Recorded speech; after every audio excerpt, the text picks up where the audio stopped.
감정이 드는지 알고 싶다라는 이 욕구 매우 중요한데요.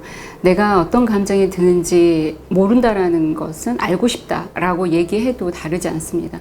감정을 알고 싶다라는 거는 그 감정 자체가 자기 존재 자체이기도 합니다. 그러니까 감정을 안다라는 것은 나에 대해서 안다라는 거고요. 그래서 요즘 사람들이 그런 질문을 많이 해요. 감정의 주인이 되고 싶어요. 이 얘기를 많이 하는데 내 삶의 주인이 돼서 살고 싶어요 라는 말하고 똑같다고 생각하시면 돼요. 결을 같이 하거든요. 이 감정이 어떤 감정인지를 우리가 잘 파고들지 못하기 때문에 감정 인식도 어려운 건데요. 우리가 뭐 좋은 감정은 사실은 힘든 감정은 아니잖아요. 그런데 감정의 밑바닥에 있는 거는 보통 두려움의 감정이 대부분이에요. 그러다 보니까 우리가 본능적으로 두려움의 감정은 외면하고 회피하고 싶어 합니다. 그러다 보니까 감정을 무시하게 돼요. 어떤 감정이 일어나도 그냥 외면하고 도망가려고 하는, 그렇게 감정을 포착하는 것을 놓치다 보면 감정이 어떤 감정을 듣는지 모르는 경우가 많이 있죠. 자기 감정을 자기가 다루지 못하면 다른 사람 감정에 휩싸인다라는 게 이제 우리가 가지고 있는 문제이기도 합니다. 우리가 뭐 생각에 빠진다, 감정에 빠진다 라고 이야기를 하는데, 그랬을 때는 자기가 주체적으로 자기 감정이나 자기 생각을 이렇게 가두지 못한다는 그런 의미입니다. 그래서 감정이라는 것은 하나의 감정이 표출되는 것처럼 우리가 알고 있지만, 예를 들어서 화라고 얘기를 하면 난 화가 났어 라고 얘기를 하지만 그 화라는 감정의 무의식의 감정들을 들여다보면 속상하다, 원망스럽다, 어이없다, 자책스럽다, 뭐 이런 여러 가지 감정들이, 수많은 감정들이 들어가 있다라는 거예요. 그렇기 때문에 그런 복잡 미묘한 감정들이 얽히면서 나 뭐가 뭔지 모르겠어 라고 이 감정을 무시하게 되는 거죠. 그러다 보니까 자꾸만 감정을 우리가 표출해 버리는 겁니다. 그러니까 이 감정의 표출과 표현이 다릅니다. 표출은 자기의 어떤 감정적인 해석이나 이런 의도나 표현, 생각 이런 것들을 거치지 않고 바로 감정적으로 드러나 버리는 게 표출이고, 표현은 내가 그런 감정에 아까 얘기했던 무의식의 감정까지 들여다보면서 내가 어떤 감정이었다고 말하는 거죠. 결과적으로 보여지는 건 뭐냐면 표출을 하다 보니까 명령하죠. 하지만 표현은 부탁하게 됩니다. 감정을 인식한다라는 거, 이게 감정 코칭에서는 제일 첫 단추가 되는 것입니다.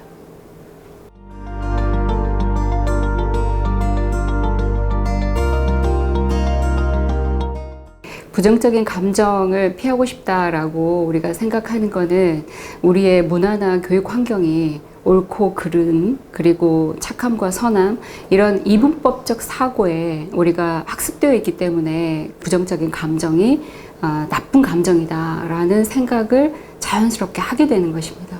어떤 감정에 대해서 이 감정은 옳고 이 감정은 옳지 않다라는 이런 생각 자체가 우리가 제대로 된 감정을 인식하는 데 실패하는 계기가 되는 것입니다. 특히 감정은 두 가지 특징이 있습니다. 감정이라는 것은 흐른다는 거고요. 모든 감정은, 나에게 일어나는 감정은 타당하다, 옳다라는 것입니다. 부정적인 감정을 당연하게 받아들이는 것은 또 우리가 어떤 의미가 있냐면, 아이들에게 실패라는 것은 나쁜 게 아니야, 실패라는 것이 새로운 기회야 라고 알려주는 일이기도 합니다. 영화 인사이드 아웃 아마 보신 분들 많으실 거예요. 거기에서도 제가 지금 얘기한 그 내용을 그대로 반영하는 그런 스토리가 있습니다. 기쁨이하고 슬픔이라는 캐릭터가 있는데, 그 영화 초반에 슬픔이 캐릭터는 존재하지 않았으면 하는 이런 캐릭터로 나타나는데, 그 캐릭터 중에 봉봉이라는 또 하나의 그 상상의 나래를 펼치는 그 캐릭터가 힘들어했을 때 결국은 기쁨이 나름대로 이 봉봉이를 위로해주는 역할을 해요. 그만 털고 일어나, 잘 해낼 수 있어, 이렇게 가지만 슬픔이는 봉봉이 옆에 앉아서 네가 경험했던 일이 어떤 일인지 말해주면 좋겠다, 그리고 그 일을 생각하니까 나도 너무 슬프다, 이렇게 얘기를 하면서 봉봉이를 위로해준 그 장면이 나옵니다. 그래서 처음에 기쁨이가 슬픔이에게 동그라미를 그려줘요. 슬픔의 동그라미. 넌 여기에서 빠져나오면 안 돼. 그러니까 지금 우리가 얘기하고 있는 그 부정적인 감정을 그렇게 우리가 가둬버리는 그 내용을 고스란히 얘기해 주는 거거든요. 그러다가 그 봉봉이 사건을 경험하고 슬픔이도 우리의 감정에서 뗄래야 뗄 수 없는 굉장히 중요한 감정이구나 라는 것을 알려주는 그런 그 스토리를 우리가 볼 수 있습니다. 그 감정을 공유하면 공유할수록 그 감정에서 벗어날 수 있는 그 기회가 더 많아지게 됩니다. 무조건적으로 피하려고만 하지 말고 그 감정을 공유하고 또 표현했을 때 그 감정이 제대로 흐른다는 것을 우리가 꼭 기억해야 될 필요가 있습니다. 무섭다라고 아이들이 얘기하는 경우가 있어요. 엄마나 아빠에게. 그러면 보통 우리 부모가 아이한테 하는 말은 뭐가 무서워? 이런 게 뭐가 무섭니? 그리고 이런 거 무서워하면 안 돼. 이런 거를 너가 이겨내야 뭐 용감한 아이가 될 수 있어. 그리고 아무것도 아니야. 이런 것쯤은 이겨내야 돼. 그런데 그렇게 얘기한다고 해서 아이의 무서움이, 두려움이 사라지는 게 아니거든요. 더 증폭이 돼요. 누르기 때문에. 그랬을 때 얼마나 무서운 건지, 그런 무서운 생각이 들 때 또 어떤 생각과 어떤 느낌들이 일어나는지를 얘기해 보라고 해주는 거예요. 그리고 마지막에 무서울 때는 엄마 곁에 와서 있다가 무서움이 사라지면 가도 돼. 이렇게 마무리를 해주는 게 그 아이들의 그런 무서움과 두려움의 공포를 흐르게 하는 그런 방법이 되기도 합니다. 네.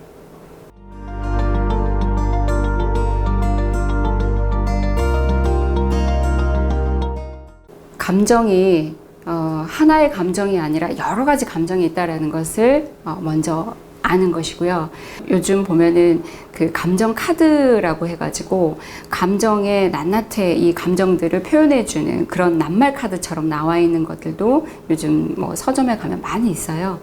그래서 그런 감정들을 한번 이렇게 쭉 보는 거예요. 단순하게 내가 감정이 좋았다, 나빴다, 뭐 슬펐다, 뭐 화났다, 좋았다 이렇게만 표현하는 게 아니라 구체적인 감정들 중에 하나를 선택해 보는 거예요. 조금 더 내가 구체적으로 표현할 수 있는 감정들을 하나 골라보는 거예요. 그 감정을 가지고 이제 코칭 질문을 해보는 거죠. 그래서 코칭 질문은 크게 3가지로 말씀을 드릴 수 있을 것 같아요. Why, What, How 이렇게 구분을 하면 될 것 같습니다. 먼저 Why는 내가 왜 그런 감정이 일어나는지를 이거는 말로 하는 것보다는 적어보는 게 훨씬 더 좋습니다. 그리고 What은 그 감정으로 어떤 결과가 초래됐는지, 그 감정으로 또 무엇을 내가 알게 됐는지, 그리고 마지막에 How는 내가 어떤 결과를 기대했었는지, 이 상황이 어떤 문제가 되었다면 그 상황이 어떻게 해결되기를 바랬는지를 한번 적어보는 거예요.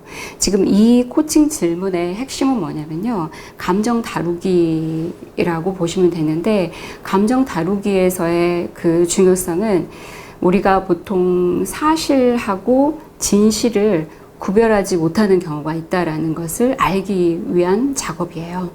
사실과 진실은 다르죠. 예를 들어서 우리 아이는 너무 내성적이어서 아무것도 하지 못해요 라고 부모가 얘기를 했다고 봤을 때 아이가 내성적이라는 것 정도가 사실일 수 있어요. 그런데 아이가 내성적이어서 아무것도 하지 못하고 앞으로 사회생활 하는데도 너무 힘들 것 같고 제대로 할 수 있는 게 뭐 있겠어요? 라고 하는 것은 이분의 생각인 거죠. 진실이 아닌 거죠. 오히려 내성적인 아이들이 자기 집중력이 더 뛰어나서 자기가 좋아하는 어떤 일에 대해서 탁월한 능력을 발휘한다는 그런 연구 결과들도 많이 있거든요. 그렇기 때문에 본인이 하는 이런 말 속에 사실과 진실, 그리고 자기의 의견, 해석, 판단 이런 것들이 마구 섞여가지고 나오는 그런 말들을 좀 구별해 본다라는 게 이 과정의 핵심이라고 보시면 됩니다. 표현하는 것도 사실은 조금 미숙한 경우도 많고요. 또 우리가 대화하는데 이제 어려움이거든요. 표현하는데 우리의 언어의 빈곤함이 좀 있을 수 있고, 두 번째는 이제 이 언어의 빈곤함을 플러스 가속화 시켜가지고 자기의 주관적 해석이 많이 들어가 버린다는 겁니다. 그래서 제대로 된 어떤 소통의 대화가 어려운 경우가 많이 있죠. 내 감정을 잘 인식하기 위한 이런 why, what, how라는 이 단계를 구체적으로 한번 지켜보면서 감정 다루기를 하면 훨씬 더 쉽게 감정에 대한 인식이 잘 될 거라고 말씀드릴 수 있습니다.